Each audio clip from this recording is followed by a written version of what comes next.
अस्सलाम वालेकुम नाज़रीन, आज की ब्रेकिंग न्यूज़ खबर से हम आपको आगाह करते चलें कि मोहम्मद हफीज़ की जानिब से आज पीसीबी को करारा जवाब दिया गया है। नाज़रीन, तफसील से जाने से पहले आपसे छोटी सी रिक्वेस्ट है, इस वीडियो को लाइक और चैनल को सब्सक्राइब कर दें और घंटे के निशान को ऑल पे प्रेस कर दें ताकि ऐसी वीडियो की नोटिफिकेशन आप तक बर वक्त मिलती रहे। नाज़रीन, आपका कीमती वक्त ज़ाया किए बगैर चलते हैं छोटी सी वीडियो की जाने, जहाँ पे मोहम्मद हफीज़ ने पीसीबी को करारा जवाब देते हुए कहा है कि मैं आज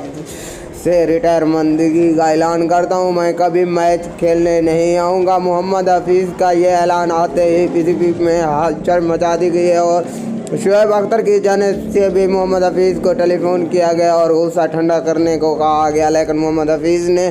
शुएब अख्तर की बात भी ना मानते हुए कहा है कि मेरे नाइंसाफ़ियाँ की जा रही हैं, इसीलिए मुझे क्रिकेट को अलविदा कहना है। मैंने अलविदा कहने के लिए पीसीबी को करारा जवाब दे दिया है। रईस राजन ने यह भी कहा है कि मोहम्मद हफीज़ ने अभी गुस्से में हैं, कोशिश करेंगे इसको टीम में वापस लाया जाए।